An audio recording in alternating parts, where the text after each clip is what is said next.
not heaven he's from. It's straight from the stinking flames of hell. The power of Satan is in him. I can feel it.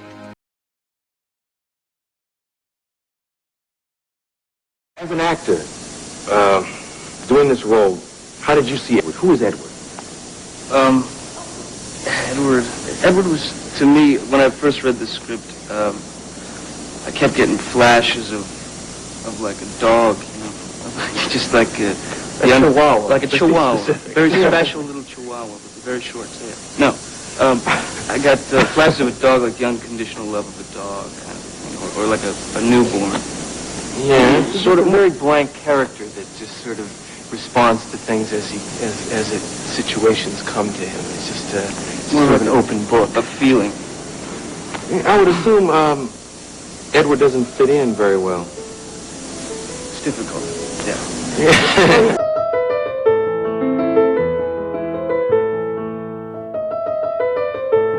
If you ask me which Tim Burton movie I like the most, I'd definitely say it would be Edward Scissorhands. That isn't to say it's in any way a favorite, nor do I consider it to be an example of when Tim Burton was good. It's just to say it's one of the only Tim Burton movies I've actually watched all the way through more than once. And it's the only one that I find somewhat enjoyable. Needless to say, Tim Burton's blatant racism and his boring pale white aesthetic aren't that impressive to me. It would be untrue of me to say that his personal politics don't impact my ability to enjoy his work.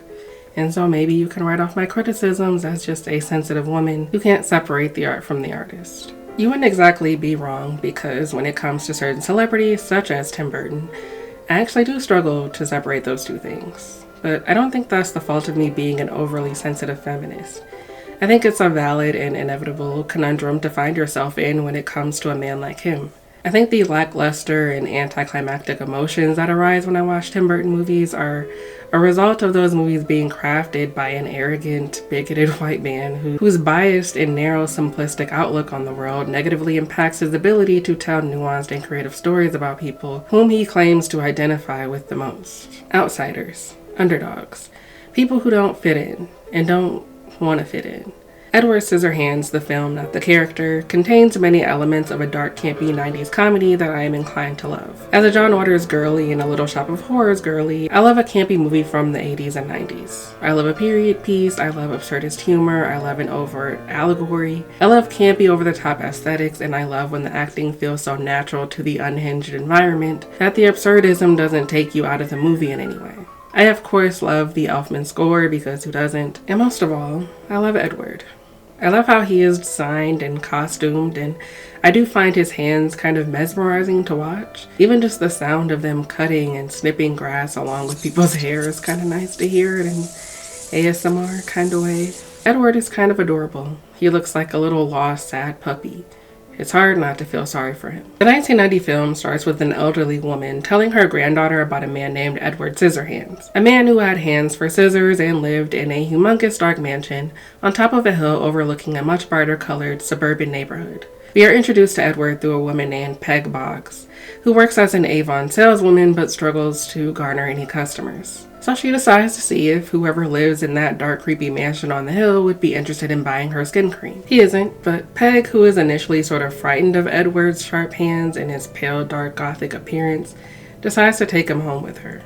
They throw a little welcome barbecue where Edward meets Peg's neighbors, who all seem to instantly develop a crush on the shy little humanoid. They only grow to love him more when he impresses them with his talent for sculpting topiary and cutting women's hair into allegedly fashionable hairstyles that the women absolutely love. Some may be a little too much. This is where Peg's husband and two children, Kim and Kevin, come into the picture.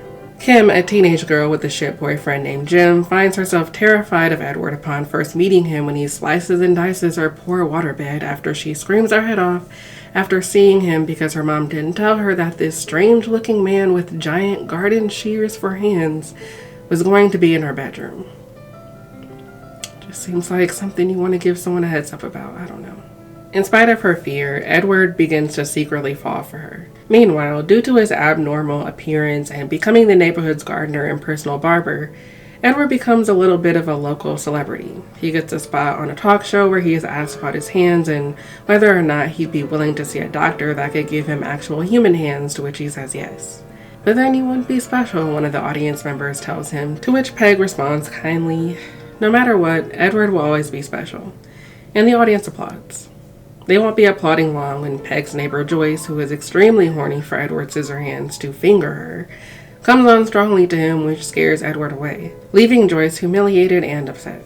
To save face, she decides to tell everyone that it was he who forced himself on her, which begins a downward spiral for Edward. Kim's boyfriend Jim, which I just noticed their names are Kim and Jim, and then Tim Burton. Why? For what? Anyway, Kim and Jim get Edward to help them rob Jim's own father, who won't give him any money to buy a new car. Edward is the only one who gets caught and takes the fall for everyone, but because he clearly didn't know any better, they let him go home. However, they might as well have just locked him up because the town has now completely turned on him. This causes Kim to feel great remorse when Edward tells her the only reason he helped them was because she asked him to.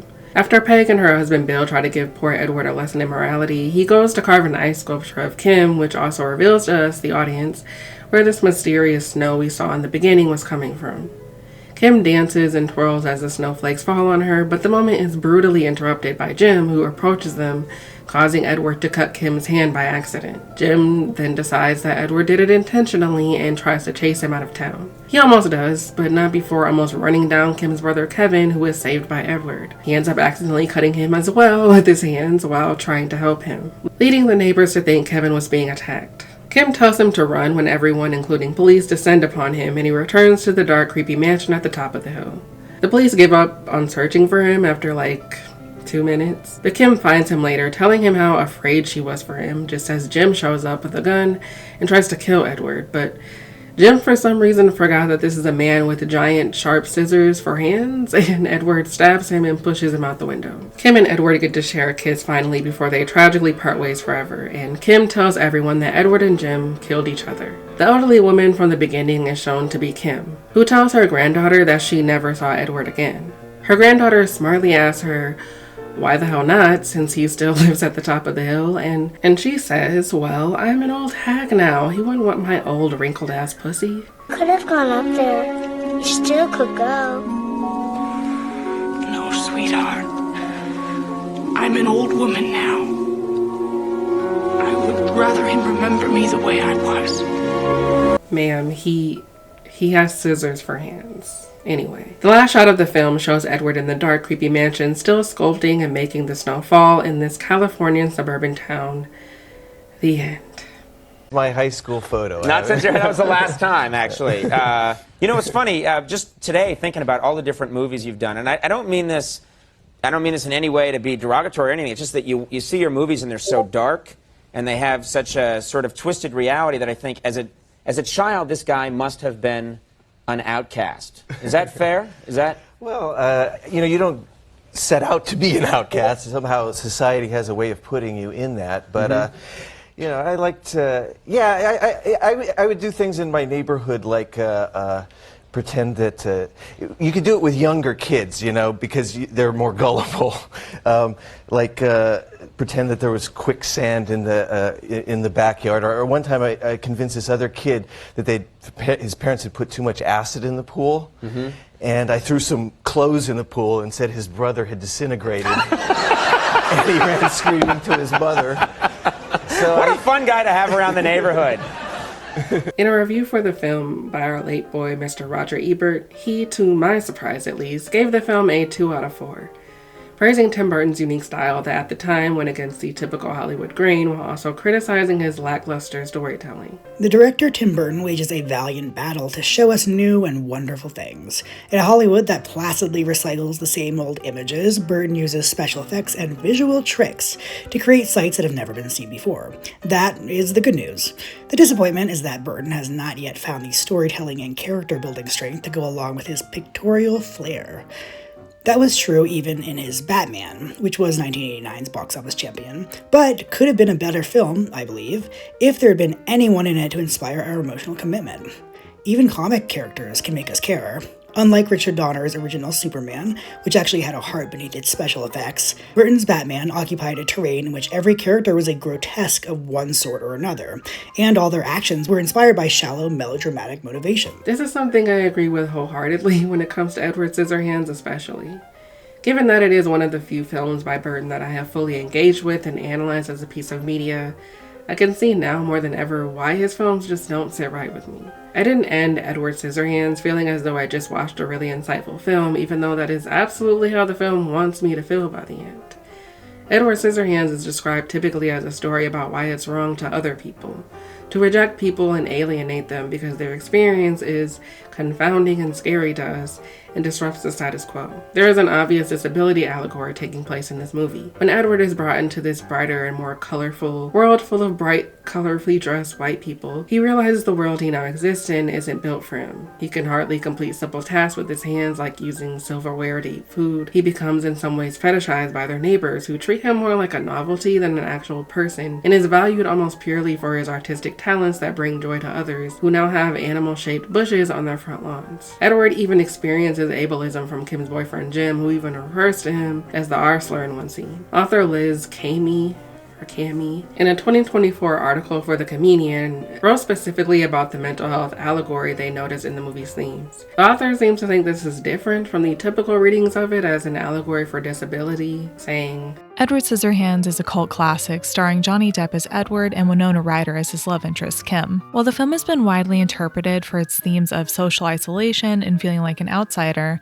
especially for individuals with autism or physical disabilities, I've always viewed it as a larger allegory for mental health. From the moment Edward arrives in town, he is immediately ostracized by the townspeople, who fear him based solely on his appearance. His Scissorhands evoke suspicion and fear, reflecting how individuals with mental health conditions are often judged prematurely based on visible signs of their condition, whether it's through behavior, appearance, or societal misunderstandings about their mental state. Edward's difference is instantly perceived as a threat, much like how people struggling with mental health are often viewed with suspicion or even fear due to the societal misconceptions about their condition. Struggling to see how that's any different from the disability/autism angle, but okay.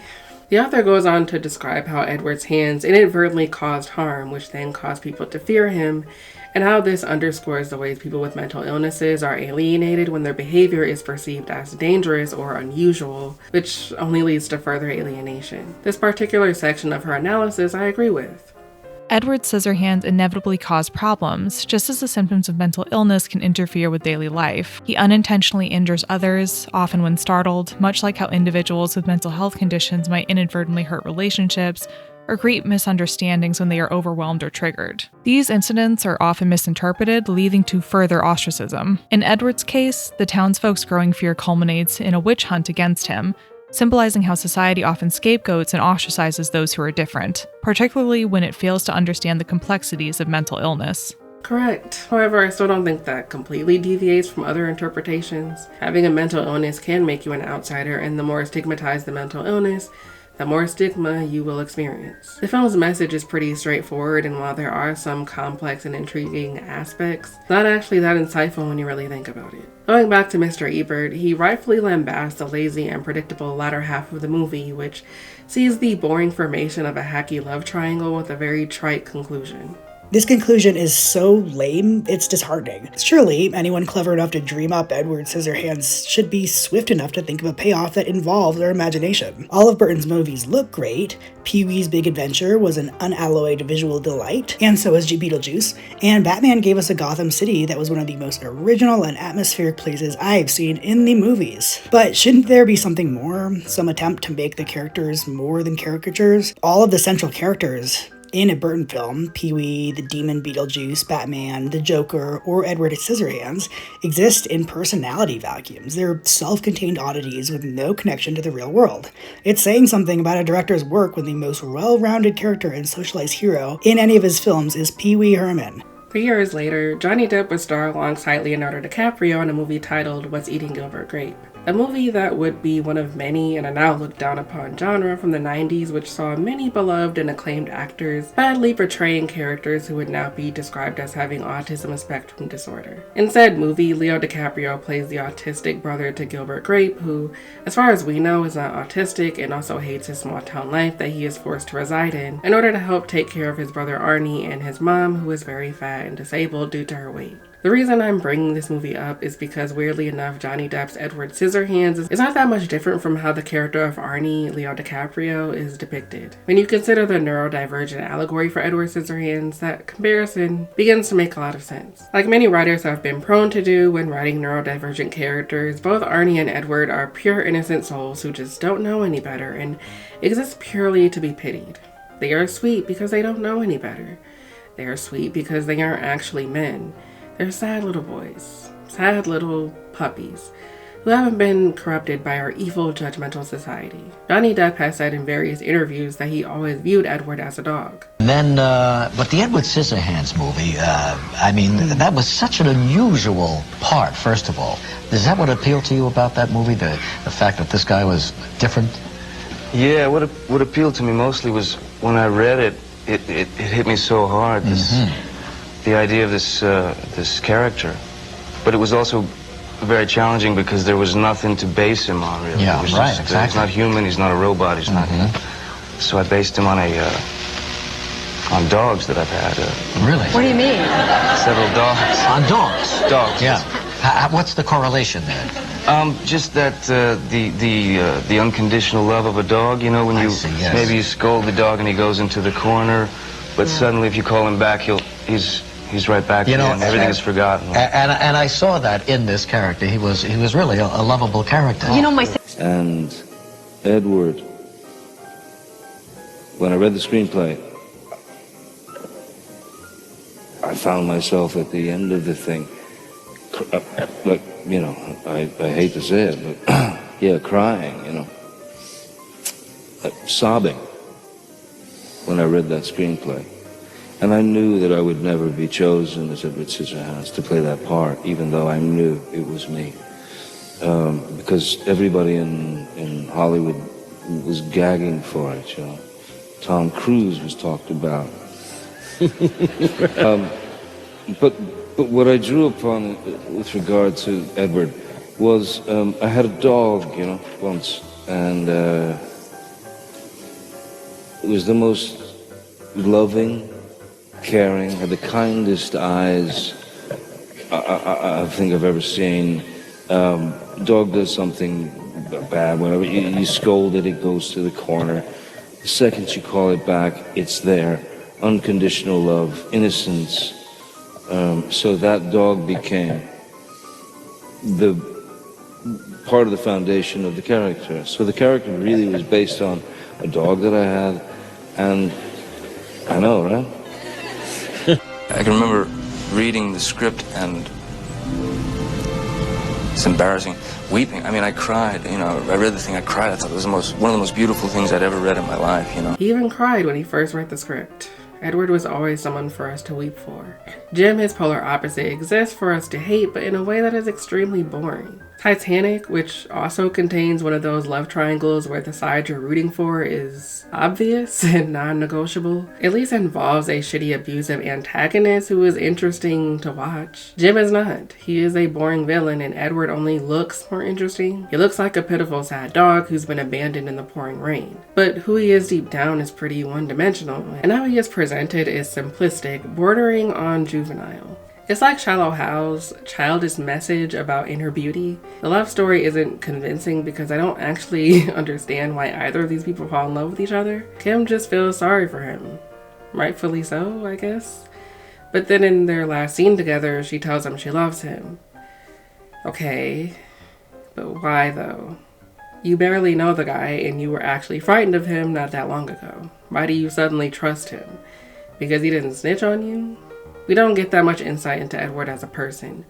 Things just happen to him, and I'm supposed to believe his love for Kim is true, even though it's clearly just that he finds her attractive, which is fine, she is attractive, but the movie wants me to think this love story is just so deep, when it's not. Hollywood loves a Beauty and the Beast story. The beauty is almost always already in a relationship with a terrible man who is sometimes shown to be more conventionally attractive than the nice beast, who understands her more than this allegedly hot, shallow, tough guy. The beast is always portrayed as having a personality that doesn't match up with his ghastly appearance, but his attraction to beauty is never considered vain or shallow, despite that being exactly what it is. He doesn't fucking know this lady.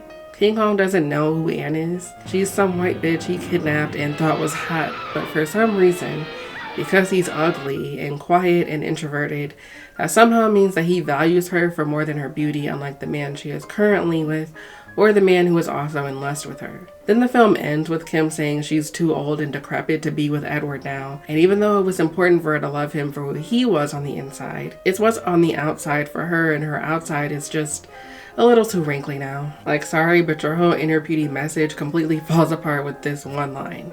There's also the fact that these beasts exhibit beastly behavior. In the case of King Kong, it makes a little more sense. He is a literal animal, whereas Edward is just a humanoid who never learned manners, nor is used to being around other human beings. And even though we're supposed to see him as sweet and Jim as tough and evil and mean, Edward on at least a couple occasions will resort to destruction when he is upset and doesn't know how to process his emotions. When Jim falsely accuses him of deliberately cutting Kim's hand, he goes and slashes the neighbor's tires, cuts the leg off of one of their topiaries, sculpts a devil in the yard of Esmeralda, a religious fanatic who distrusted Edward and said he was a demon sent from hell. Earlier, we see him tearing up the wallpaper and the shower curtain in the bathroom. Again, because he was upset about Kim. I don't think this makes Edward a terrible person, to be clear. I don't even think it makes him a bad person, but it does make his behavior a little alarming, considering he does in fact have hands that can easily be very deadly weapons. But it's because Jim is not infantilized and because Edward is, and his violence is only unleashed when he has been wronged or bullied, that we're meant to remain on the side of Edward. In a lot of ways, we are all meant to be Kim.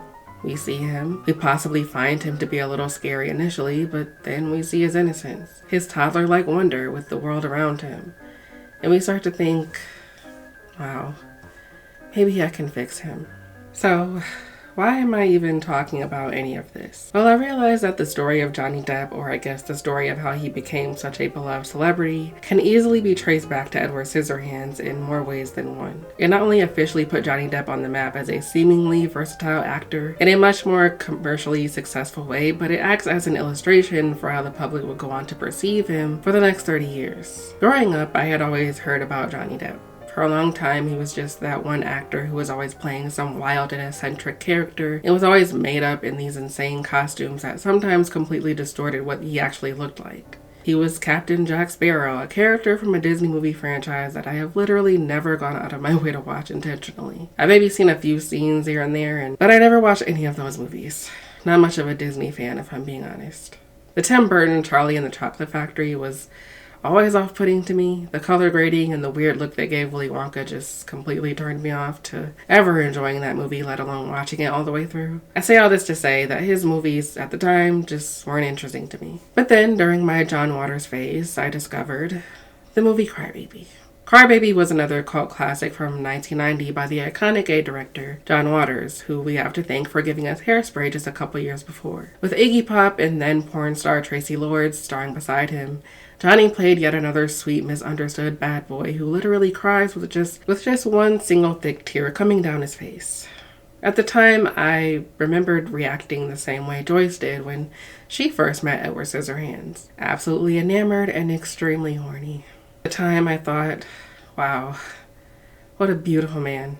Then proceeded to watch Crybaby about a bajillion times until almost every scene became etched into my brain. Having rewatched it after not seeing it in years for this video, I have decided to enter hysterectomy pants and known hussy into my vocabulary. Girls who wear tight slacks. Hysterectomy pants, I call them. But had the nerve to announce his engagement to fellow gang member known hussy, Lenora Pritchett, mother-to-be of his child. It is a genuinely hilarious movie, and if you haven't seen it, please do yourself a favor and watch it. Oh, Wanda, you sure is pretty in them tight clothes all painted up like trash. It's not sexy. Electricity makes me insane. Why, Crybaby, why? Here's why. Electricity killed my parents. Due to my newfound obsession, I also went on to spend my free time after school Googling Johnny Depp and watching all of his early work, like Nightmare on Elm Street, What's Eating Gilbert Grape, Benny and June, Donnie Brasco, Fear and Loathing in Las Vegas. You know, the movies that people have obviously seen and heard of, but typically aren't the first films people point to when they talk about Johnny Depp's filmography. I was so excited I had discovered another side of this actor who I had always known about but never had any interest in. As was typical for me at the time, whenever I would become enamored with a certain celebrity, I would research them obsessively. Research me obsessively. I would spend my entire day on YouTube and Google and Wikipedia learning every single thing I could about them. Weirdly enough, I was never that invested in his personal life, like who he was dating or his kids. I just enjoyed learning about the trajectory of his career and hearing him speak in interviews, old and new, about the roles he was playing and how he felt about being a celebrity. People label you and they stick you in a spot and they won't let you out of it. And I would feel very ripped off if that were to happen to me, if I was just stuck in that mold and I couldn't get out of it. Because to me, the important thing is doing the work. The important thing is to act and to do the best job I can. The least important thing to me is becoming famous and being well known and, you know, trying to be everybody's hero. That's not what I'm about. Johnny seemed so cool. A cool, calm, and collected man who resembled many of his on-screen characters like Edward or Gilbert. And even though I just said I wasn't invested in his dating life, I did become a little obsessed with the fact that he and Winona Ryder dated at one point and that he famously now got a tattoo of her name on his arm that he later altered when they broke up. Fans being obsessed with real-life people's relationships is obviously not unique to Depp fans. But man, people idolize Winona and Johnny's past relationship despite the fact that they didn't even date for that long and dated like 36 years ago. They've been broken up for a hot minute, and yet the support for their past courtship is still going strong. In a lot of ways, it's understandable. There's the infamous Winona tattoo, the fact that they were in a weird new movie by a weird director that many people loved, and both were up-and-coming stars. Johnny Depp was also a teen idol. His first big role aside from Nightmare on Elm Street was in 21 Jump Street, where he played a baby-faced undercover cop, where part of the running joke with his character in the beginning centered around how young and handsome he was, and how he didn't exactly look like someone you should be intimidated by. Also, side note, but the first episode of this show literally starts with this white suburban family getting robbed by a bunch of black men who don't wear masks for some reason. And then towards the middle of the episode, we get another robbery scene where another black man and a white man stick up a liquor store while also not concealing their identity in any way. I'm pretty scared, huh? Did you know the guys that stole your dad's car? I won't tell you, spit. From there, he would go on to play these deep, soft-spoken, sometimes sad and lonely men with long floppy hair who just aren't like the other guys. He has a sweet and sensitive personality that is much too precious for the cruel world around him. And he needs a pretty woman who isn't like the other women to see into his soul. To the world, and especially to Depp fans, that person in real life was Winona Ryder. Now allegedly, because I struggled to find the official source for this quote, so take it with a huge grain of salt, but allegedly, Tim Burton once said after Johnny Depp and Kate Moss ended their also highly publicized relationship that Kate Moss failed to keep Johnny calm in the way Winona did, and that Johnny Depp was still hung up on Winona during his relationship with Kate. Whether or not that is actually true, that is how many people in the Depp fandom view Johnny and Winona. Because to Depp fans, Johnny is always a sad little puppy that no one understands, and Winona was always the woman who did. They're Dylan and Brenda from Beverly Hills 90210. Dylan, I need some time. You know, I thought if we ever broke up, I would feel this tremendous sense of relief. I could go back to being myself. But something happened. I fell in love with you or something. And I stopped being a loner. Dylan, I think that's wonderful.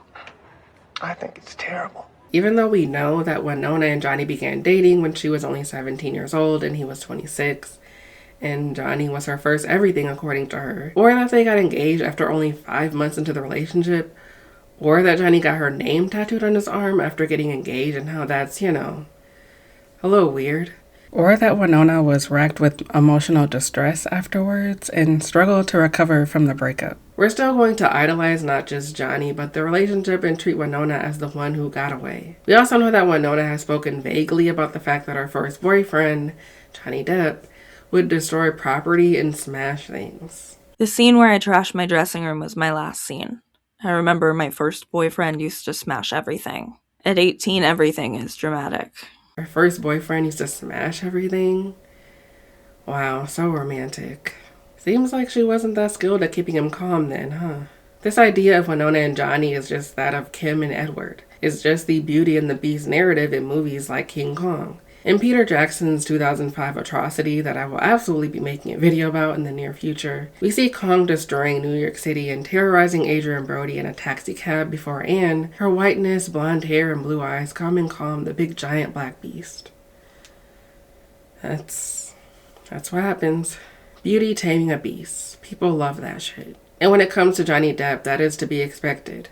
Even though he is regarded as this sweet, dark, misunderstood soul, he has always had a well-documented history of violence and substance abuse. 9 arrested but not convicted for assaulting a security guard.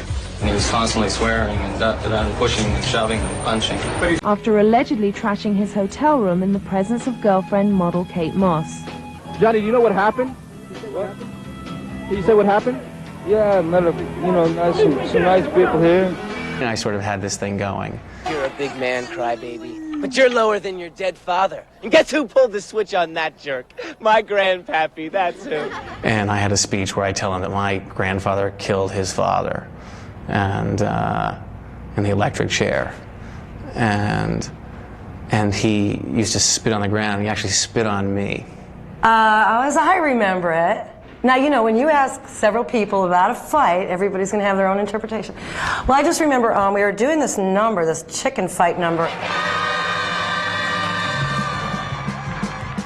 At that time, it was towards, everybody's really tired that day. But anyway, Stephen Mailer, I think they had to be on top of each other's shoulders. We were doing a real, chicken fight. It was this really elaborate number where we get on each other's shoulders, and it's no longer the theatrical version of the film.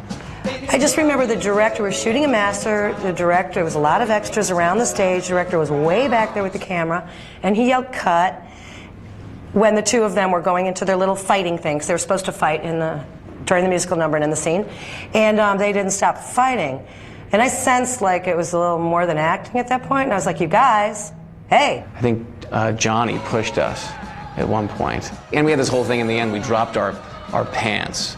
And we spilled wiffle on our boxers. It was like I had WH, the next guy had, IF, and so on. And we did it right in their face. And I think Johnny kicked me in the ass, actually. And we almost went at it. It was a real war. And then John Waters jumped in the middle and stopped it. And that's about as ugly as it goes. The first that I'll explicitly point out here is the idea that Johnny Depp doesn't have a history of violent or abusive behavior. There is no evidence to suggest Johnny Depp has abused Amber Heard or anyone in his past. That is not even slightly true. Even if we isolate that claim to how Johnny acts in intimate relationships, Ellen Barkin testified in court that Johnny Depp was emotionally abusive to her and was engaged in violent behavior around her. Jennifer Grey never used the word abuse, but she spoke about hers and Johnny's relationship in her book, where Johnny seemed to exhibit many of the same behaviors that Amber would later allege about her own marriage. Far before anything Amber said, other people were reporting that Johnny was pretty abusive to Kate Moss, the woman he publicly joked about severely beating. As the YouTuber Medusines Marley points out in her series of videos about Johnny Depp, the events that occurred during these chaotic and highly publicized relationships get framed as stories about how loving, passionate, and deep Johnny Depp is. Johnny Depp has always shown signs of being an abuser, but he was showing those signs within relationships with other very attractive celebrities like Jennifer Grey, Kate Moss, or Winona Ryder, who he had already played romantic leads with in a film, making it way easier to romanticize their real-life love affair and paint over any red flags as just indicators of Johnny being a really passionate, loving person. Like one of the times that Johnny got arrested was was reportedly after he got into a very large, loud argument with Kate Moss, and then he trashed a hotel room with Kate in it. And then after that incident, People magazine ran a cover story with the headline, "Johnny Depp, Love is a Battlefield for Hollywood's Talented, Troubled Young Star." Then under a photo of him and Kate, it said, "Depp and supermodel Kate Moss, true love and a trashed hotel room." I say all this to say that the image of Johnny Depp, the image that most of his fans and supporters see when they look at him, comes from the roles, or shall I say role, he has been playing for a large chunk of his career. And because Johnny and Tim Burton have teamed up more than once for projects, both of their images as these misunderstood outsiders get conflated. Tim Burton's films carry a consistent theme, one that claims to be critical of suburbia and sameness and positions outsiders, usually just ugly men in Tim's case, as inherently deep and less vapid and shallow than the majority of people around them. My hair is growing, growing all the time. Look how sensitive I am, 'cause my voice is so fine. Obviously, there's nothing wrong with writing themes into your work that you really care about, but because of this supposed insight into human beings like introverts and suburbanites, Tim and Johnny's fans view them as outsiders despite being two of the richest and most well-known figures in Hollywood, and whose careers have not stalled despite their work lacking in quality for at least the past 20 years. During the early years of Johnny's career, he would talk a lot about his disdain for being seen as a sexy teen idol. He didn't want to be a blockbuster boy and created this persona of not being like the other celebrities. Other celebrities are fake and care too much about commercialism, but not him. Despite the success, Johnny wasn't quite sure if he was cut out for Hollywood. It's a lot different than I expected it to be. It's just a lot different, you know, walking onto a camera and having to say lines and, you know, it's just a lot different. It's very weird. Do you like Hollywood and do you like that whole scene now? Like you No. Like, you don't like it? No, I don't like the scene in Hollywood. Do you? In the first 2 seasons, I think there was a lot of good stuff going on. There were good, important messages. But I think that towards the 3rd season, it started to get a little showboaty. You know what I mean? So It started to become false. It started to become like this action-packed, you know, it's like a can of soup, you know, you just market it and send it out there. I'm not in any way trying to say that it's a bad show, but I'm just saying that I think after a while it becomes like it's not what it started out to be. Now it's a product, you know what I mean? do you think it's a product because of the ratings thing? I mean, do you think that Fox is being pushed into? It's because it's like anything. It's a business, you know. It's a business. Are you glad? Are you satisfied in the way it put you on the map? I mean, you came off that show, or you're coming off that show as this sex teen idol. Is that? Are you pleased with that kind of an image that's been built around you now? Well, not necessarily the sex symbol teen idol stuff. That's not my goal, you know. I mean, if it happens in the interim, that's fine. It's nice. I'm glad people see me that way. I don't really see myself that way, but I'm happy in the way to put me on the map if people got something from it, you know. I don't want to just be sort of a jester and, like, you know, throw chicken heads at people and have them be entertained, you know. There's an interview from the Jonathan Ross show that aired in 2010 around the release of the first live-action version of Alice in Wonderland, where he once again speaks about how much he despised the teen idol label that was placed on him during the late 80s. After I met him, I realized he was that character, you know, somebody who, you know, he's always been sort of misperceived by looking like a, you know, poster boy, and inside there was always something different, and that's sort of what the character of Edward Scissorhands was. And yeah, so I mean, you were kind of a teen idol at the time. In that TV show, you were kind of a heartthrob in all the teeny magazines and stuff. They were working hard to process some kind of a character to shove down people's throats. And I was misrepresented, really. I mean, you know, 'cause as far as I was concerned, I was just an actor doing a job. You didn't enjoy that whole side of it? Well, I mean, I don't know that anyone can. It's pretty weird. You know, when you go from, like, not being able to pay your rent and then suddenly, you know, all that kind of bizarre hoopla. And so you were deliberately looking to change the direction of your career and change the way people perceived you, I guess. yeah, I wanted to. I wanted the road that I wanted. I didn't want to become anyone's product, really. In the comment section for this video, because it was re-uploaded in 2022 for reasons, there are tons of Johnny Depp / Tim Burton fans in the comments talking about how they're not weird. They're deep and misunderstood. Tim Burton and Johnny Depp aren't weird. They are unique, quirky, innovative. All of the wonderful things that this world desperately needs more of. They are not weird. They are talented and misunderstood. I personally think he is one of the greatest actors that has ever lived. Absolute respect to them. Anyone who truly understands and loves Johnny isn't looking for a comeback from him. He's the best, always was, and always will be. He's deep, he's kind, and his talent is unbelievable and remarkable. I love him. A guitarist friend of mine put it like this: most guys play guitar to try to get girls. Sometimes they get good and sometimes they don't. But it's the guys who play guitar instead of trying to get girls who become artists. As an actor, Johnny is one of those artists, smiley face. I can't wait to see him light up the screen for another 40 years. Love you, Johnny, anus face. Johnny seems very thoughtful and a deep person, kind of like Keanu Reeves. They're just down to earth and like acting. But it is simply their way of interacting with the world. They don't try to hide behind a mask or a false persona. Some of them spoke as though because they don't usually care about celebrities, their love and support for Johnny was special. Because he's not just any celebrity, you guys. Never gave a damn about the fate of a star before, but Depp moves me. I wish him a reversal of fate and return to the place he's earned. Some acted like their love for Johnny was extra special because their love didn't spring up during the Pirates of the Caribbean era, but during his long floppy 90s hair era. Johnny being awkward just makes him more relatable to me as an introvert myself. I love his weirdness, and I absolutely love his work in Tim Burton movies. I know he blew up with Pirates, which I have to admit I have never really watched, but I've loved him since Was Eating Gilbert Grape. As someone who is also an introvert, I can say that I do get it. I am, for example, a huge fan of Demi Lovato. If you had to ask, I would definitely point to her as one of my all-time favorite singers. I have loved her since Get Back.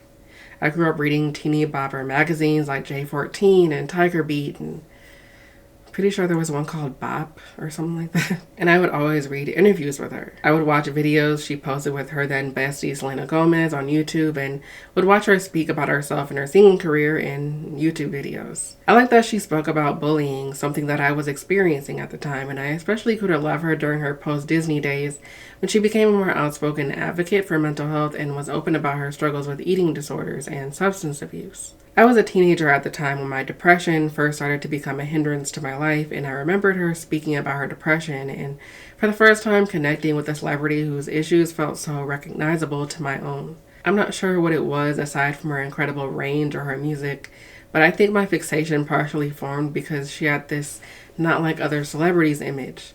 She had a whole song called La La Land where she criticized the fakeness of Hollywood and how she just doesn't fit in as a girl who likes to eat McDonald's and doesn't drive a fancy Mercedes. This is probably why movies like Hairspray, both versions, appealed to me so much when I was younger. When you are an outsider yourself and you are experiencing alienation because of how you look or behave, you're going to be drawn to those kinds of stories and those kinds of celebrities who appear to be more relatable and more down to earth. Which is a term that is used for many celebrities who seem more real in interviews, who are soft-spoken and seem a little awkward and uncomfortable with the fame that comes along with their jobs. The ones who open up about having anxiety and not knowing what to do with their hands on the red carpet. Doing like, the red carpet? Yes. I never know what to do with my hands. I don't know how to pose for a picture. It puts you in your head. It's so bizarre. There's always gonna go over here, and I'm like... It's not a normal experience. Yeah. Even Winona Ryder has gotten this reading, particularly when she opened up about possibly being on the autism spectrum not that long ago. I do also recognize that I have, I don't know, I know that a lot of people have discovered that they're on the spectrum or, and I kind of remember, I remember Anthony Hopkins. Yes. And Dan Aykroyd and Annie Lennox. Yeah. I think I I'm like of the generation where it was just called life. Right. There was now it's no diagnosed, yes. but back in the day it was just and eccentricity. So many of the comments under this video are from people talking about how relatable Winona is here. And frankly, yeah, she is. As someone who is suspected they might have autism, I definitely can relate to the awkward demeanor that emanates from Winona in a lot of interviews that she does, and how neurotypical people can have very hostile reactions to that. When you grow up as the quiet kid with not a lot of friends, sometimes you do develop an identity around being the underdog. And while I think it is actually still very important to look out for the underdogs of society, because they are usually marginalized people who are experiencing full-on discrimination, it can sometimes lead a person to develop this mindset that they are superior to other people who seem normal and don't have trouble fitting in. You see this with Johnny Depp in old interviews.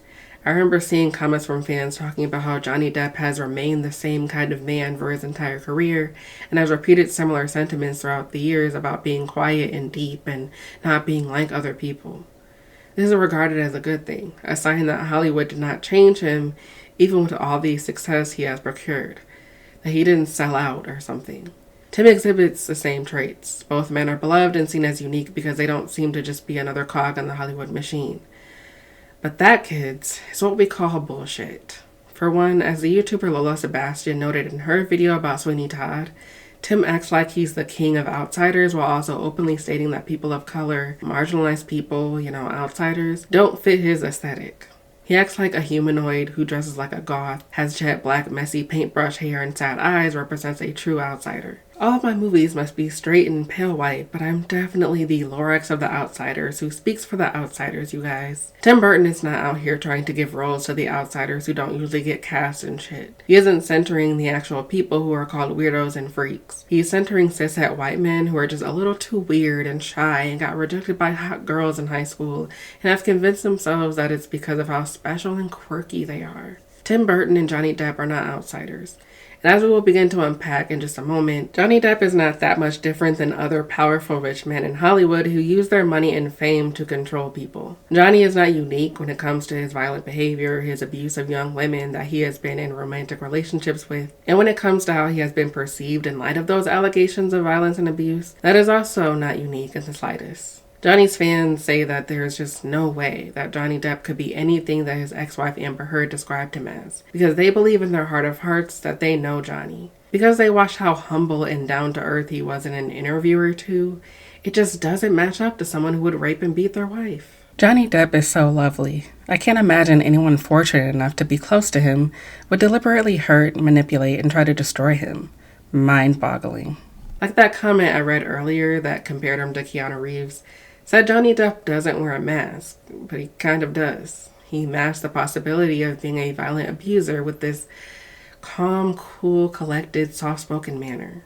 It's weird to judge a celebrity based on an interview and act like we don't know that celebrities, especially older stars, get media training and that the way we are viewing them has to do with how they've chosen to conduct themselves. It's like a job interview. You're showing and sharing the best parts of yourself without revealing the other parts that could possibly negatively sway people's opinion of you. To presume that you know what is in his heart because of the image of himself he has projected onto the world is stupid. You sound stupid.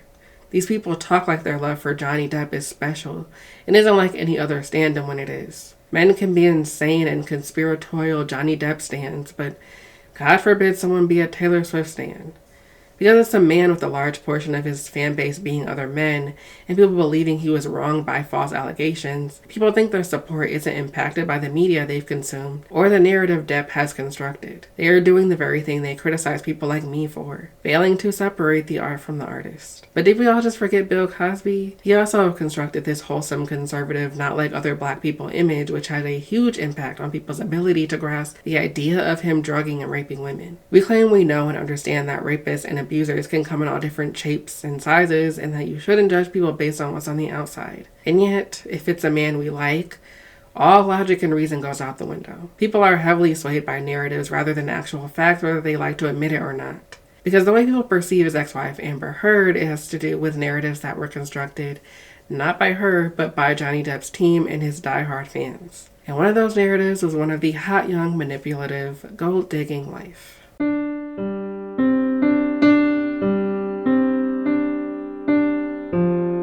Many therapists have attempted over the years to lead abusive men toward their more sensitive, vulnerable side. But the sad reality is that plenty of gentle, sensitive men are viciously and sometimes violently abusive to their female partners. The two-sided nature of abusers is a central aspect of the mystery. The societal stereotype of the abuser as a relatively uneducated blue-collar male adds to the confusion. The faulty equation goes, abusive equals muscle-bound cavemen, which in turn equals lower class. In addition to the fact that this image is an unfair stereotype of working class men, it also overlooks the fact that a professional or college-educated man has roughly the same likelihood of abusing women as anyone else. A successful business person, a college professor, or a sailing instructor may be less likely to adopt a tough guy image with tattoos all over his body, but still may well be a nightmare partner. Class and racial stereotypes permit the more privileged members of society to duck the problem of abuse by pretending that it is someone else's problem. Their thinking goes, it's those construction worker guys who never went to college. It's those Latinos. It's those street toughs. They're the abusers. Our town, our neighborhood isn't like that.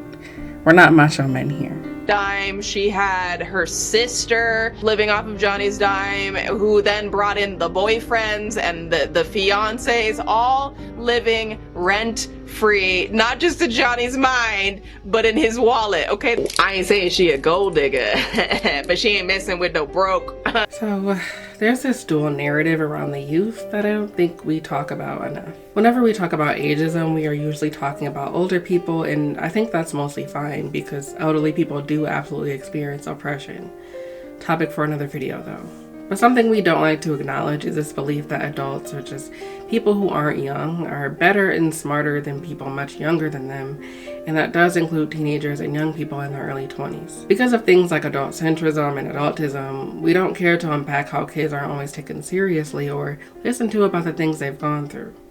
How their parents have the power to abuse them in ways that some people might defend, because we hate younger people, especially younger people who get smart with adults, because they seemingly haven't had a lot of life experience and must defer to those older than them. Now, I'm not going to say you're not a little dumb when you're a teenager or in your early 20s. But young people can be very intelligent, but they can also be very naive. When you're at that age, you still haven't fully matured and can easily be taken advantage of by older adults who prey upon the fact that you are young and dumb. This is something that we tend to acknowledge, but mostly for women. There is this widespread cultural idea that young women are stupid. The reason you haven't found anyone yet is because young girls are idiots. It's not their fault. They're young. But this is your son we're talking about. What you need is someone who looks like a peer, but has the maturity to be able to handle this with the tact and sensitivity the situation requires. Tell me where my daughter is, please. Amber is sitting in a diner, waiting for her favorite boy band to show up for a music video.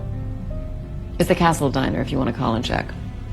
You should probably call, actually, or she may never figure out they're not coming. She's kind of an idiot, huh?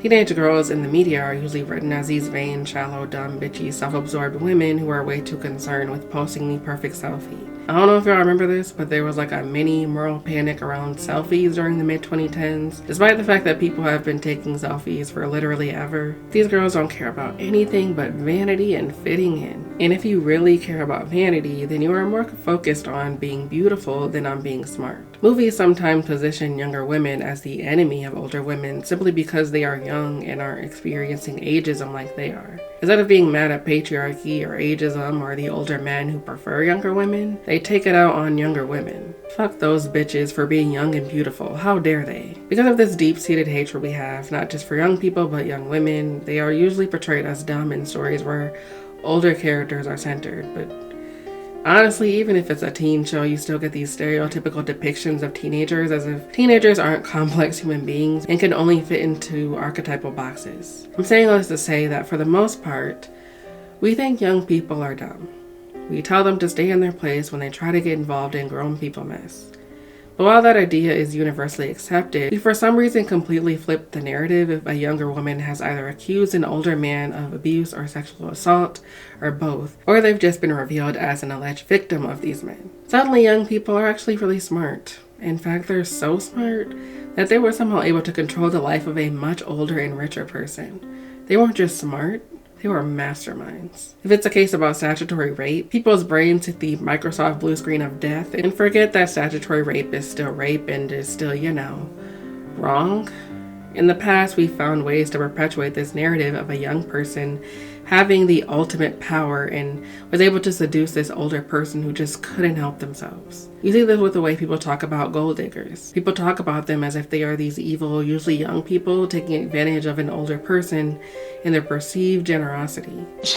She better be saying what I'm saying. You wanted Mr. Depp's money. Yes. Didn't get it, wasn't interested in it. What do you mean you didn't get it? You got all of the money on February 18th. I loved Johnny, that's why I was with him. Oh, and then she slips in the I love Johnny. So again, I was doing my best to reserve, that little bit of space to try to be fair. We haven't heard all of the evidence. I was trying to reserve this, maybe at least some of Amber's testimony is true. I was trying to hold out of I don't want to invalidate if she has been victimized, but this is scathing, this is damning, and this is pretty gross to me, if I'm quite honest. Especially, you're talking about money for children at this point. You virtue signaled about donating money to children and then called yourself, the face representing DV, and this is how you behave. These are the things that can harm real victims. The older person is instantly made into a victim. Even in relationships where we don't even know for sure if the younger person is only with them for money, which, let's be real, most of the time we don't. But people would just jump to that conclusion, especially if the older and or richer person looks a certain way. People assume if a fat man is with a skinny woman that she's just using him for his money, because who would ever want to fuck a fat man? Which is extremely judgmental and fatphobic and untrue. But what's interesting is that because of our own judgment, we decide to label one person a villain and the other person a victim. Have you got the nerve to stand there and expect me to believe that you don't want to marry my son for his money? It's true. Then what do you want to marry him for? I want to marry him for your money. This hot young person is seen as terrible if people suspect that they don't truly love the older person that they like. I've never really understood it. Even if a young, beautiful trophy wife is using her husband for his money, so what if she is? You think that man doesn't know that? Obviously, I do think it is wrong to take advantage of people and their money. That is a real thing that happens often to elderly people who aren't even super rich. But when it comes to stuff like this, I don't feel bad for him. Again, it's like that famous scene of Marilyn Monroe in Gentlemen Prefer Blondes, where she's essentially like, hey, both parties are benefiting in this situation. He gets the benefit of fucking a hot young woman and getting to show her off to the world, and she gets her money. It's a win-win. We're so judgmental about women who might be gold diggers, as if men aren't beauty diggers, as if dating someone because they are young and hot is somehow less fucked up than the hot woman using him for his money. Don't you know that a man being rich is like a girl being pretty? You might not marry a girl just because she's pretty, but my goodness, doesn't it help? I don't necessarily feel bad for a rich, famous man being used for his money if that's actually the case, because things are never that black and white anyway. Especially when it's a man who literally uses his money to control other people. Someone who is still to this day supported by a group of people who Johnny was able to pay off for their support. The person with more money is obviously the one who is gonna have more power. It's their money and they have a lot of it, whereas their younger partner usually doesn't. They are the ones giving them the money in the first place. I truly don't understand what about that situation people are so confused about all the time, or why it was so easy to believe in this myth that Amber Heard was the one pulling the strings in her relationship with Johnny. You could say there's a mixture of things that contributed to people hating Amber, but it really all comes down to plain old misogyny, biphobia, and ableism. It's so interesting to me how Tim Burton wrote these stories about people who are different, people who don't adhere to the status quo, and how people read Edward Scissorhands, the movie, not the character, as an allegory for what the conventional world will lose out on if it pushes out the people who can't or refuse to conform. And yet the way people analyze Amber's mannerisms in court and in the Savannah Guthrie interview was very predicated on the fact that her demeanor was weird, and that she had dead eyes, and how her behavior seemed abnormal. You wanted to remind everyone of your claims of domestic violence against Mr. Depp, right? No, I wanted to move on with my life. But you wrote the op-ed. You wanted to be seen, as a noble victim of domestic violence, I have didn't you?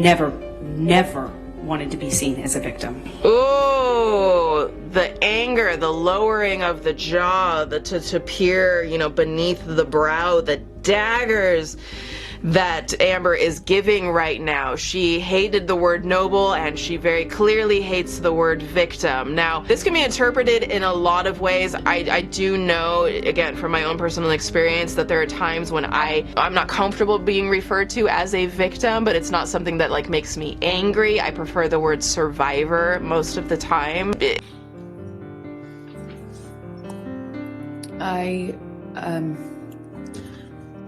By June, Camille's kicking their ass, by the way, on objections. So torn. I was so in love with this person. Because when it was good, it was so good. You've never felt love like that. At least that's how it felt. So much.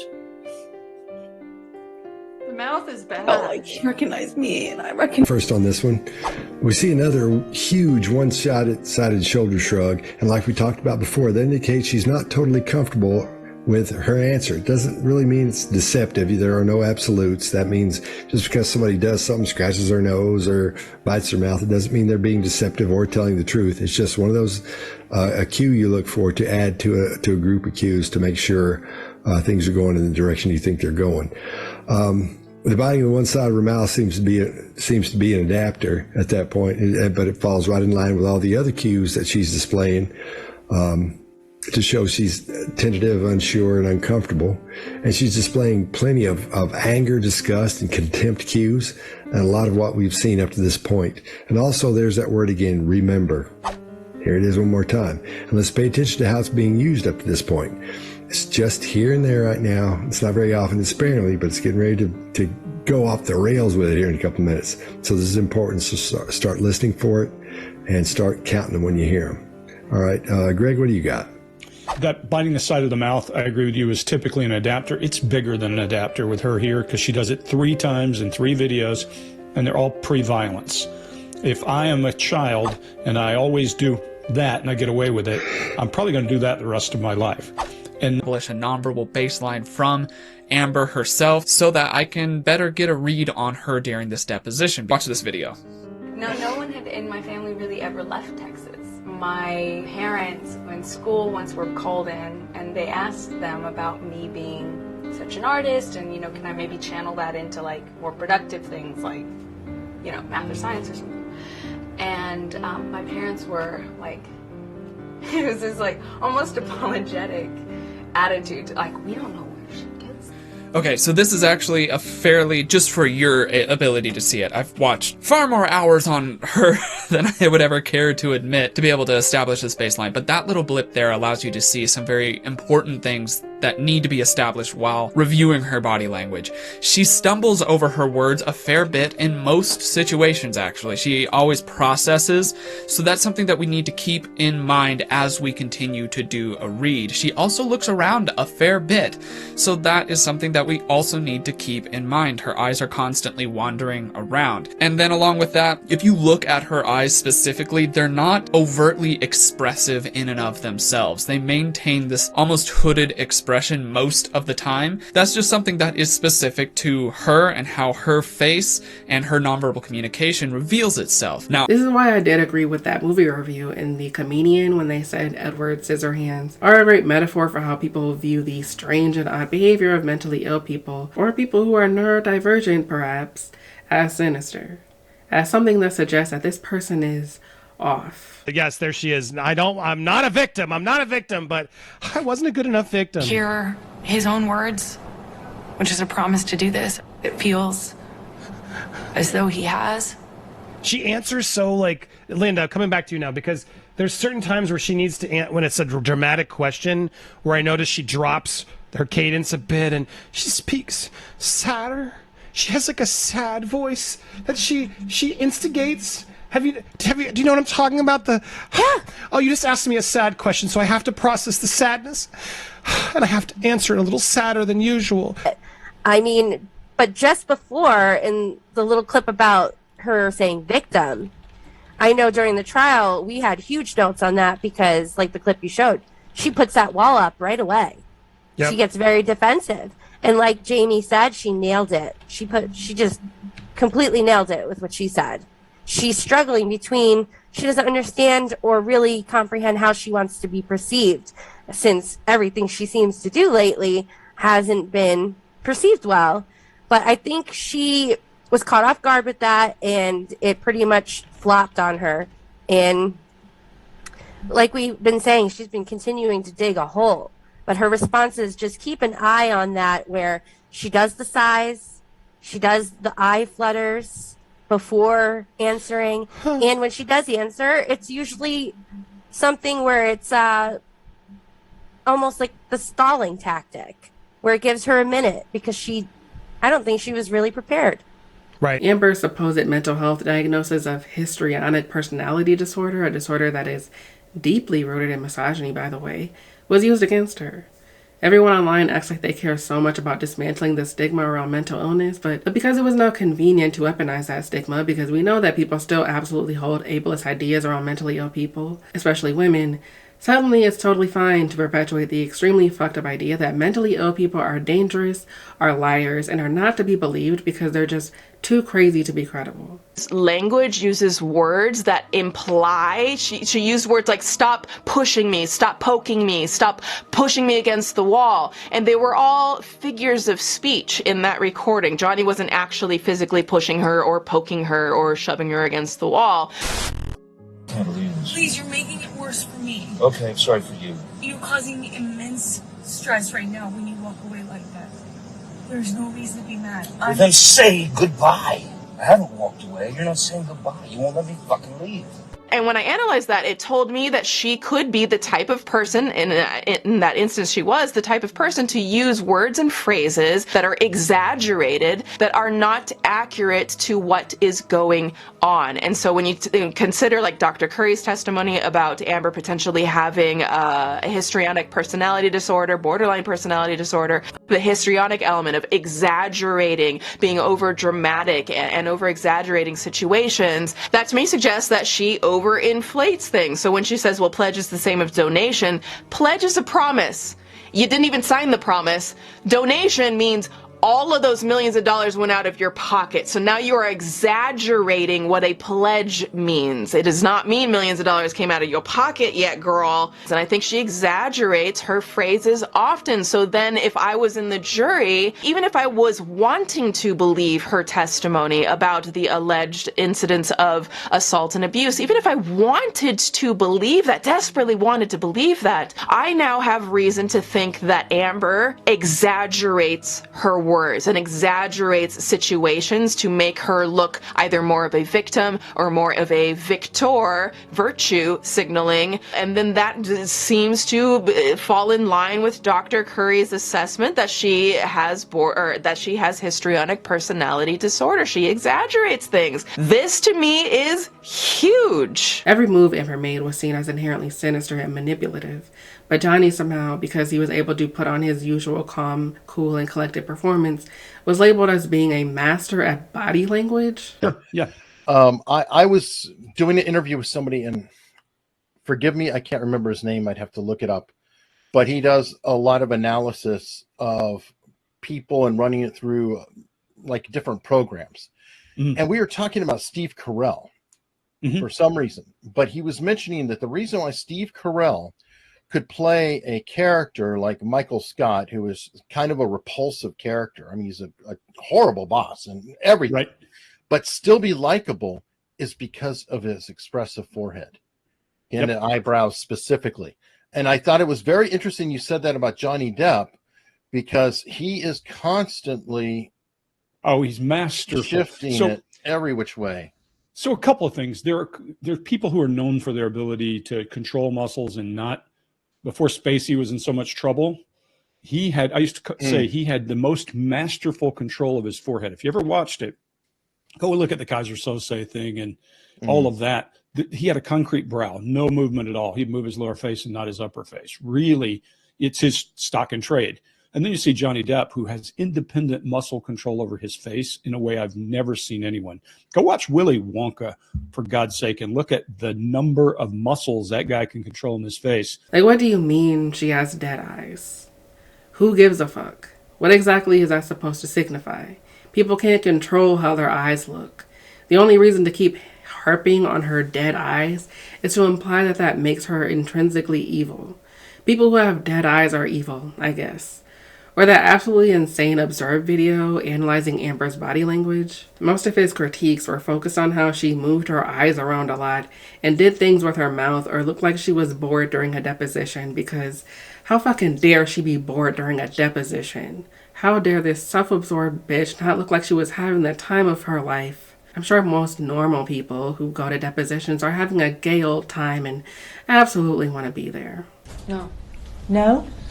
Yes, I understand what you're asking. Oh my god. Alrighty.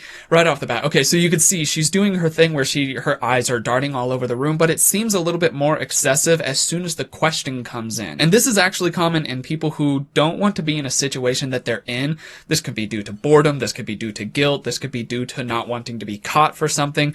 When you are looking around a room a lot while being spoken to, that shows a lack of interest in what's going on. So Amber is showing quite clearly with her nonverbal communication that she doesn't want to be there. She has no interest in being there.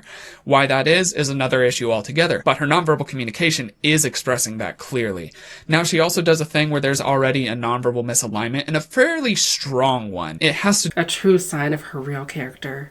Being bored during a deposition. Despicable. I mean, I watched a lot of interviews with Johnny Depp from the past 35 years, and he did the same shit. I guess he doesn't have dead eyes, but he would also look around a lot and stutter, and at times seemed a little awkward. I usually felt like he was a little uncomfortable and maybe didn't want to be there, but I guess that doesn't make him evil.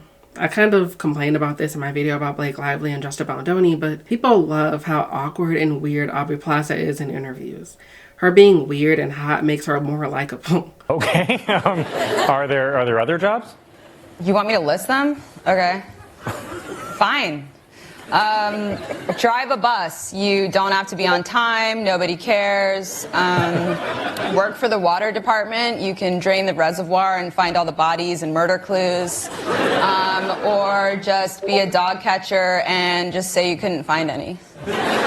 Though with someone like Amber Heard or Blake, two blonde women, it just triggers that part of a lot of people who hate women who look like that. Johnny Depp's substance abuse problems are not used against him. Instead, it's something his fans pitied and felt was disrespectful to mention during the case. Potential abuse. I have thoughts about these types of things being put into evidence. It can very easily be weaponized against someone who may have or currently be dealing with substance use or addiction, which is a disease of its own. So I think it can often get out of control and not handled responsibly. But it sounds like he is probably frustrated. I think there's been a lot of characterizations about him just being, drunk all the time and like a drug user and all this kind of stuff, and it sounds like that likely is not accurate. Who's experienced trauma? So, and he was saying that he used the drugs to numb as like a numbing agent in response to trauma, which it is. He's talking about Amber weaponizing his drug use against him. When we see Amber's side, I think they're going to heavily lean into his substance use and his alcohol use, even though she herself, there are many witnesses saying that she heavily drank. I am not some maniac who needs to be high or loaded all the time. People pretended like they actually gave a fuck about people who have struggled with drug addiction because it was Johnny Depp. But women who live with abuse know that abusers come in all styles and from all backgrounds. Sometimes the more educated an abuser, the more knots he knows how to tie in a woman's brain. The better he is at getting her to blame herself, and the slicker is his ability to persuade other people that she is crazy. The more socially powerful an abuser, the more powerful his abuse can be, and the more difficult it could be to escape. I understand that at this point it's a little cliche for Amber Heard supporters to mention how their support of Amber has nothing to do with us being fans of her movies, but I've never watched this woman's movies. I know more about her marriage to Johnny Depp more than anything, and that still mostly remains true. Amber Heard supporters sometimes are brushed off by certain male leftists as rad femmes, as if those who support Amber are only supporting her because she is a woman and don't believe that a woman could abuse a man. The thing is, pretending like identity doesn't inhibit people's judgment in these kinds of cases is very naive. Johnny's supporters love to jump to the conclusion that if you don't support a man accusing a woman of harming him in some way when she first accused him of harming her, like the DoorDash girl situation, that instantly means that it's because you just don't believe men can be victims of abuse or sexual assault. It's literally so you hate waffles leap of logic. It's like that scene in Crazy Ex-Girlfriend where she's singing about the hot water and she's trying to convince the people who live in this apartment complex to sign this petition about the hot water or whatever, and she somehow connects it to crack in order to get them to care. Hot water, which means cold showers. Next thing you know, your kids will be on crack. It's playing a game of leapfrog where you're taking someone's support of Amber and instantly declaring the reason behind it is just misandry. It's a great way to shit on and create a cloud of dishonesty and bias around anyone who supports a woman whose ex is working on perfecting their Darvo campaign against them. Amber supporters have been framed as stans as if Amber and Johnny's supporters measure in size when they clearly fucking don't, if the Aquaman 2 Change.org petition is any indication. For years, people created petitions in support of Johnny Depp, and those petitions always brought in thousands of signatures. The petitions I found on Change.org that involved Amber were overwhelmingly negative. The goals for those petitions was to remove her from an upcoming movie, or one I found that didn't have a ton of signatures, but whose goal was to just take Amber out of all movies for the rest of time. There are so many people who do believe Amber Heard and have kept their support a secret because of how unhinged Johnny's supporters are. So acting like Amber's supporters are just as problematic politically and are just as large and influential as Johnny's fandom is blatantly dishonest. Trying to both sides the public perception of Amber Heard and Johnny Depp is so fucking disingenuous that it irritates the shit out of me. Going back to that Jonathan Ross interview from 2013 that was posted around spring of 2022, it was just one of many flashback interviews that were being uploaded around that time by Entertainment Tonight or other talk shows like Jonathan Ross. These videos help to contrast Johnny's image with Amber's allegations. She says he raped her, but look at how humble and kind he is in this interview from 1989. In the comments of those videos, you can see his fans talking about the case and chastising Amber and labeling her an abuser who ruined this poor innocent soul. His fans basically felt that what has been done to him is what we saw happen to Edward Scissorhands. People meet him, think he's this weird and intriguing guy with long hair. They love him and celebrate him, but then a woman falsely accuses him of something which begins to turn people against him until he is forced to retreat back into isolation. And like with Edward, we're meant to feel sorry for Johnny. Jeffrey McNabb and I were apparently on the same wavelength because he also had this reading of Johnny Depp in an interview he did with Tim Burton in 2023 for The Independent, to which Burton responded saying, "Here's the thing. When I was a child, I always had an image of the angry villagers in Frankenstein. I always used to think about society that way, as the angry village. You see it more and more. It's a very, very strange human dynamic, a human trait that I don't quite like or understand. So I get that it's mostly meant to serve as a metaphor, but what kind of alienation has Edward actually experienced? We learn he was created by some inventor who ended up dying before completing him, leaving him unfinished with scissors for hands. But at no point do we learn that he tried to ingratiate himself into society and was thus rejected, and then went on to live in the creepy dark mansion at the top of the hill. As soon as he is brought into town, everyone takes a strong liking to him. Yes, mostly because of his talents and his strange but intriguing appearance, but still, he becomes kind of beloved and a little famous. Edward isn't really rejected because of who he is. He's rejected because people assumed he sexually assaulted their neighbor/friend Joyce and robbed their neighbor. And even then, they don't run him out of town. They just stop obsessing over him. You could say this symbolizes the ways mob justice can ruin a person's life, but I don't know. If my neighbor told me this guy who just moved into the neighborhood assaulted her, I'd believe her.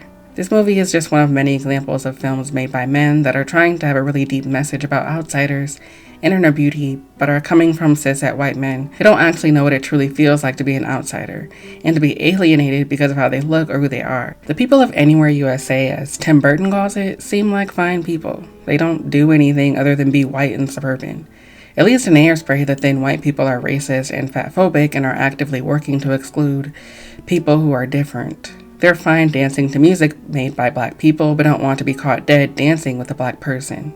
One of the most tense and darkly comedic scenes is when everyone is attending a taping of Corny Collins at Tilted Acres, an amusement park, where black people protest Corny Collins for not integrating their show and a race riot breaks out. Police are seen beating black people with nightsticks and arrest Tracy and transfer her to reform school for joining in. While both hilarious and somewhat realistic, if not tame compared to how cops really were and still are towards people of color, this is a much more effective example of privileged, bigoted people going to violent lengths to keep people who are different from being equal with them. This isn't something that happens to Edward. Also, just such an obnoxious comment to make. For one, that was obviously part of the inspiration for Edward Scissorhands, like his movie Frankenweenie. Because this overrated piece of shit makes the same fucking movies with the same empty-ass messages all the goddamn time and gets way too much praise for it. 2, he isn't referring to the ways marginalized people are alienated from society by quote-unquote angry mobs. He's talking about white men being falsely accused of being rapists or abusers, as if men who are accused of those things are always subjected to the same treatment as Frankenstein when he accidentally murdered a child. Because Tim, much like the rest of society I suppose, is incapable of not infantilizing grown-ass men who chose to be abusive and violent towards the people in their lives. That's not what happened to Frankenstein, you stupid bitch. I fucking hate him so much. The idea that this is what happened to Johnny Depp, who continued to work during the time people claim he was defamed, is just so absurd. Just because he got a small wave of negative media condemning him for being a wife beater doesn't mean he was chased out of Hollywood by an angry mob. I'd say Amber is more the Edward Scissorhands in this situation, considering she literally went into hiding after this trial. People feel like her being a conventionally attractive blonde white woman eliminates any possibility of her experiencing discrimination, even though Amber is a woman and is bisexual. Being queer is a marginalized identity. Being a woman is a marginalized identity, last I checked. I know we all forgot that because some people have been convinced that we live in a matriarchy, but we don't. Even if she's pretty and white, she's still a woman. Johnny Depp, on the other hand, is a rich, cishet white man. He is literally at the top of the social hierarchy in so many ways, and he is very conventionally attractive as well. When people say their support of Amber has nothing to do with her gender, it does kind of bother me because my support of Amber is in part due to her being a woman. And I don't think that's a bad thing. And I think Johnny supporters who have a problem with that are just being hypocrites. Being a cishet white man is an identity. Cishet white men do benefit from identity politics. People will trust cishet white male leftists more than they'll trust leftists who aren't white or straight or cis. They are seen as neutral because people feel like their perception of the world and their politics aren't influenced by their identity or their status in society, even though it is. Most men's support of any of these famous men who have been accused of shit are supporting them because they are men, and because they think all women are liars. Justin Baldoni didn't even have a diehard fan base like Johnny, and yet his supporters are almost as insane. Tory Lanez, a fucking nobody who was on record as having apologized for doing what he did, got so much support from men when he shot Megan Thee Stallion in the foot. Women are more likely to experience domestic violence, and on top of that, bisexual people are more likely to experience DV. I wish that we could talk about more in bisexual relationships is like that we experience higher levels of intimate partner violence than lesbian or heterosexual women. 61% of bisexual women reported being assaulted, stalked, or R-worded by an intimate partner compared to 44% of lesbian women and 35% of heterosexual women. Bisexual men also face a lot of sexual violence due to the stigma of their sexualities as well. What we are facing as bisexual people is abuse, degradation, and our sexuality being used to attack us. Regardless of what side you fell on the Depp Heard case, y'all know mine. The reality is that all of the big alleged male domestic abuser cases where they're suing their female partners and naming them as like liars and manipulators, they're all bisexual. Angelina Jolie, Amber Heard, Evan Rachel Wood, Megan Thee Stallion, all bisexual, all being seen as intimidating, all being seen as manipulators. Bisexual men, we are liars, we are hiding things, we secretly want to do something and not do the other. While there is a privilege to it, they are also under exploring and under acknowledging the way in which the fact that we are fluid sexually, romantically, is used to say that we are sneaky snakes who cannot be trusted, that we cannot be trusted, we do not know our own truth, we don't know our own history, and that bleeds into how we treat non-binary people, intersex people. It is literally all connected. So when there's a case where a cishet white man is trying to do a darvo against his ex-female partner who is bisexual, taking that into account is necessary. It doesn't automatically mean they couldn't be the abuser in the situation. It's just to say that we live in a society. I don't understand why people act like you just have to pretend like we don't live in a patriarchal society when it comes to any of these women, Because if you don't, you have proven that you are unable to be logical and smart like the Johnny supporters who just want to support men who have been DV victims. You're so obsessed with identity, and that's why you believe her. But we all care about identity, like I said. The difference between most Amber supporters versus Johnny supporters is that our support is also largely in part because people don't lie about this stuff. There was nothing for Amber to gain from making these allegations, and the overwhelming evidence that is in Amber's favor. Not because she put on the best performance during the trial, or made movies that we like, or seemed really sweet and down to earth in interviews. The difference is that Johnny fans are willfully obtuse, much in the way that Johnny's team was, or at least pretended to be, during the case. Constantly asserting that Johnny had no history of abuse or violence before Amber Heard, when we all know that isn't true. I was talking to my friends about this, but there has always been a running joke in the media about Johnny Depp trashing hotel rooms. Camille said something absolutely baffling in this court TV thing I watched that aired around the time the trial ended, I believe, and I just need to show you a clip. He didn't do this. I didn't believe that a man in his 50s wakes up one day and starts to abuse their partner. She is literally doing what his fans did. I just don't believe that this sweet old man could be abusive. What the fuck are you talking about, Camille? Are you saying men in their 50s don't abuse their wives? What the fuck do you mean by that?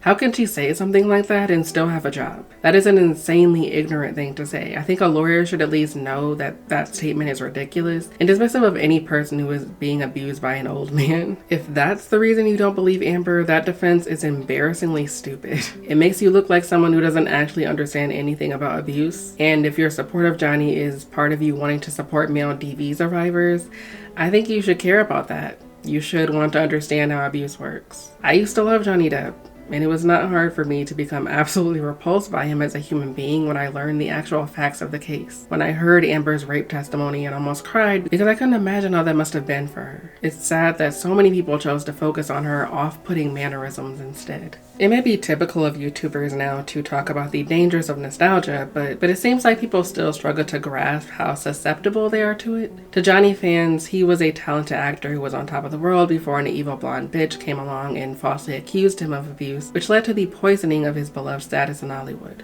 In the same way, the narrative of a beautiful woman being able to tame a man who is violent and destructive isn't accurate to how that shit actually plays out in real life, this is also a popular narrative that is rarely supported by actual reality. In 1994, Johnny Depp spoke about this in an article for Movie Line. When asked what his take was on young male movie stars paying for sex, he bafflingly responded with the following. Let's say there's a young guy who's successful, famous, rich, can have anything he wants anywhere in the world, we presume. At the same time, this fellow could meet a girl in a bar and say, God, you're great, let's go make out, and they just go slobber. In his brain, he's thinking maybe he would like to see her again. Maybe this girl that he met has a slightly ambitious side to her. A devious kind of thing where she starts twisting things around. The next thing you know, this girl says, this motherfucker raped me. And all he knows is that we felt each other's tongues, alright? Let's say the tabloids get hold of it and say, well, he fucking did it. And that spins around for a few days or weeks, and bing, the guy's guilty in the eyes of the world before he even has a chance to speak. So, much like how Tim Burton will just drop politically correct into any conversation because it bothers him so much that he must bring it up at all times, even when it doesn't make any sense, Johnny got a question about his thoughts on movie stars paying for sex and used it as an opportunity to vent about how bitches be lying. I don't get how anyone can look at that comment in retrospect and not find anything suspicious or off-putting about it.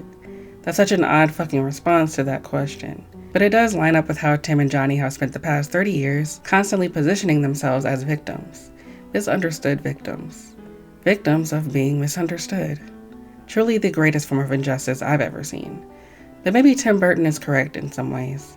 He said part of the reason he hired Johnny to play Edward is because he also knew what it was like to be misperceived. And what's worse than being misperceived as hot? Definitely the worst kind of discrimination a person can experience. All jokes aside, I don't think Tim is correct in that sense. But he is correct when he says Johnny has been misperceived. I also think he's been misperceived. I think he's been misperceived his entire career. But on the sense that the teen idol, I mean, now you walk down the street and people scream your name, want to see you, and they want your autograph. Well, being recognizable is part of the territory. You know, it just comes with it.